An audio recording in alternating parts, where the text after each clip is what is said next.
Hello my dear students, welcome to my class once again.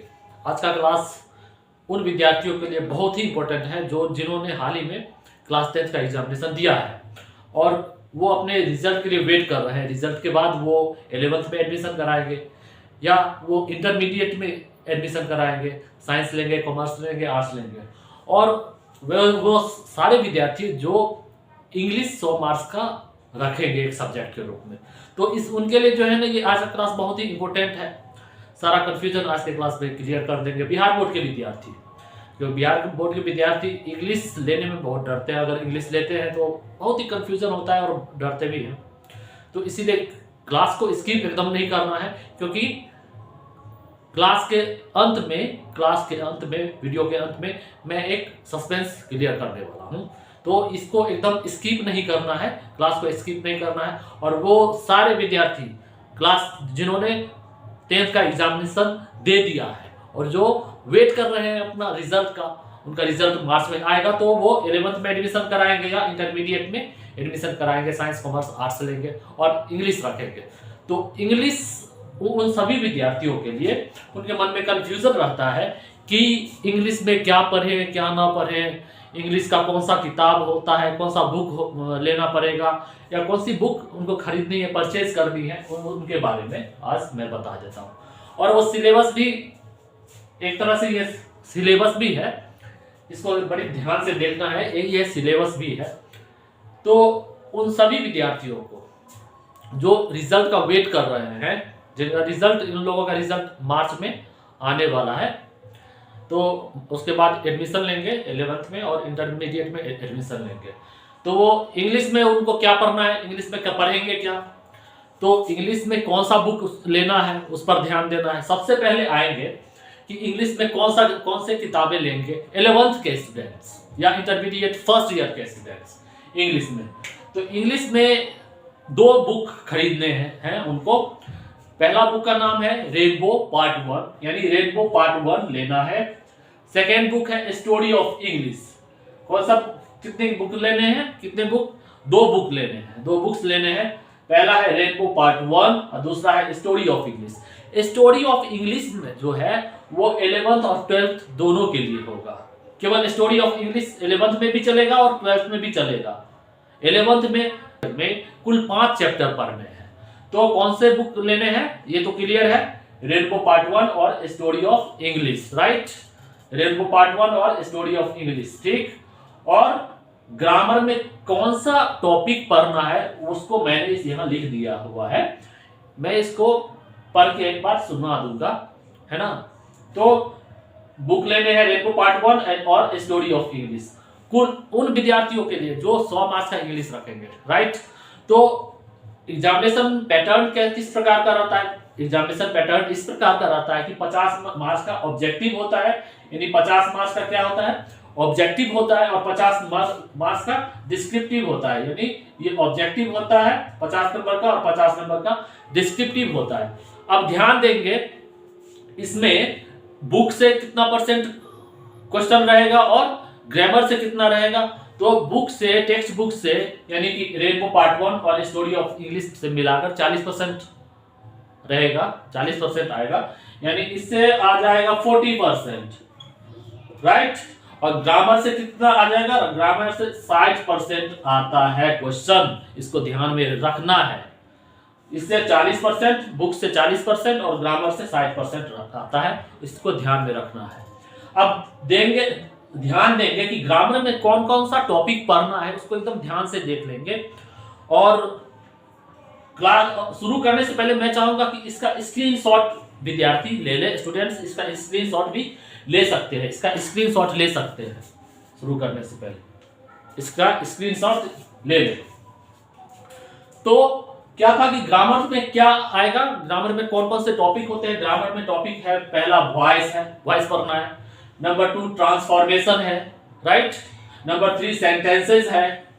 Number 4 narration पढ़ना है। Number 5 spelling correction पढ़ना है, ठीक।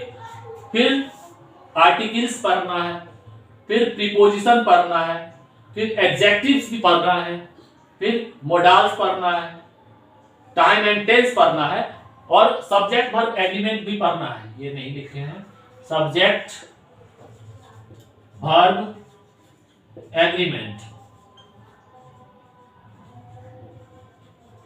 सब्जेक्ट वर्ब एग्रीमेंट पढ़ना है, फिर फ्रेजल वर्ब पढ़ना है, राइट। उसके बाद एसे, राइटिंग में, राइटिंग सेक्शन में कौन सा आ जाएगा, एसे। एसे कितना नंबर का होता है, 8 नंबर का, है ना, इंटरेस्टिंग।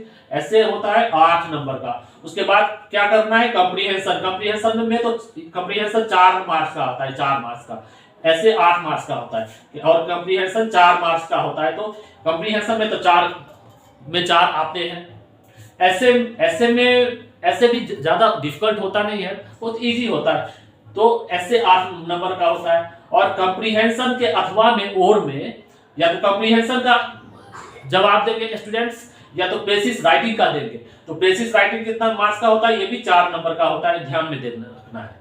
या तो कॉम्प्रिहेंशन का जवाब देंगे या तो प्रेसिस राइटिंग का देंगे जवाब। उसके बाद लेटर एंड एप्लीकेशन रहता है। तो लेटर और एप्लीकेशन 5 नंबर का होता है, 5 मार्क्स का। और लास्ट जो कि सबसे इंटरेस्टिंग है बिहार बोर्ड के विद्यार्थियों के लिए, ट्रांसलेशन। ट्रांसलेशन उनके लिए बहुत इंटरेस्टिंग टॉपिक होता है। तो ट्रांसलेशन 5 नंबर का होता है। उम्मीद है कि ये ग्रामर सेक्शन में के टॉपिक्स के बारे में सभी को आइडिया हो गया होगा मिलाकर। अब देखेंगे रेनबो पार्ट 1 में प्रोज और पोइट्री सेक्शन में कौन कौन चैप्टर होते हैं। प्रोज में कुल 12 चैप्टर है और पोइट्री में कुल 10 चैप्टर है। प्रोज रेनबो पार्ट 1 में प्रोज सेक्शन है, पोइट्री सेक्शन है, और एक सेक्शन और भी है, रीड, थिंक एंड एंजॉय। उससे क्वेश्चन न के बराबर होता है, प्रोज सेक्शन और पोइट्री सेक्शन से। तो प्रोज सेक्शन में कौन कौन चैप्टर है, animals in prison, number 2 chapter Nalanda ancient seat of learning, number 3 a snake in the grass, number 4 the rule of the road, number 5 the scientific point of view, number 6 I passed daily test, number 7 the leader of men, number 8 mother India, number 9 national unity, nation and nationalism, number 10 Dolly at the dentist, number 11 the three bows, number 12 exceptional role of newspaper in development, number 12 में है exceptional role of newspaper in development, right. तो ये कुल 12 chapter pros section से पढ़ने हैं। Poetry section में 10 chapter पढ़ने हैं। तो पोइट्री सेक्शन में चैप्टर 1 है where the mind is without fear, इसको पढ़ने हैं। Number 2 the marriage of true minds, number 3 the chimney sweeper, number 4 stopping by woods on a snowy evening, number 5 the lamentation of the old pensioner, number 5 में क्या है, the lamentation of the old pensioner, number 6 3 years see grey, number 7 village song, number 8 followers, number 9 voice of the unwanted girl, number 10 south Delhi murder. तो ये हो गए rainbow part 1 में 2 section, pros section और poetry section है। और एक है रीड, थिंक एंड एंजॉय, या think, read and enjoy, read, think and enjoy, ये सेक्शन है। तो इस सेक्शन में कुल 9 चैप्टर है। तो बहुत ही इंटरेस्टिंग चैप्टर है, उसको भी पढ़ लेना है ताकि इंग्लिश स्ट्रांग होगा। तो ये सारे मैंने बता दिए। अब स्टोरी ऑफ इंग्लिश पे आते हैं। स्टोरी ऑफ इंग्लिश में 11th के स्टूडेंट या इंटरमीडिएट फर्स्ट ईयर के स्टूडेंट्स कौन कौन चैप्टर पढ़ेंगे। चैप्टर 1 है स्टोरी ऑफ इंग्लिश में, चैप्टर 1 है पढ़ेंगे, वो है हाउ इंग्लिश बिगेन, राइट। फिर चैप्टर 2 पढ़ेंगे स्टोरी ऑफ इंग्लिश में, इंग्लिश डाउन द एजेस। फिर चैप्टर 7 पढ़ेंगे ग्लोबल इंग्लिश। चैप्टर 8 पढ़ेंगे फ्यूचर ऑफ इंग्लिश। चैप्टर 9 पढ़ेंगे स्टोरी ऑफ इंग्लिश पोइट्री। कुल 5 ही चैप्टर पढ़ने हैं, chapter 1, chapter 2, chapter 7, chapter 8, chapter 9 story of English में। तो उम्मीद है सारे स्टूडेंट को कंफ्यूजन क्लियर हो गया जो 11th में एडमिशन लेंगे या इंटरमीडिएट फर्स्ट ईयर में एडमिशन लेंगे विद्यार्थी। तो क्या कौन से बुक लेने हैं, रेनबो पार्ट 1 और स्टोरी ऑफ इंग्लिश। ग्रामर में ये चैप्टर को देख लेना है और रेनबो पार्ट 1 में प्रोज सेक्शन, पोएट्री सेक्शन से देख लेना है। एग्जामिनेशन पैटर्न किस प्रकार का होगा, 50 मार्क्स का ऑब्जेक्टिव होता है, 50 मार्क्स का डिस्क्रिप्टिव। अब मैं ये बताना चाहूंगा, ये सारे जो टॉपिक देख रहे हैं वो इसी चैनल पर मैं 1 मार्च से शुरू करने वाला हूं। तो यही था मेरा सस्पेंस, 1 मार्च से ये सारा चैप्टर मैं कवर करने वाला हूं। तो जो विद्यार्थी पहली बार चैनल को देख रहे हैं वो चैनल को जरूर सब्सक्राइब कर दे। डिजिटल बोर्ड नहीं है लेकिन ट्रेडिशनल फीलिंग वही है, ट्रेडिशनल क्लासरूम का फीलिंग है। तो जाते जाते बस मैं ये कहना चाहूंगा, सारे स्टूडेंट चैनल को जरूर सब्सक्राइब कर दें।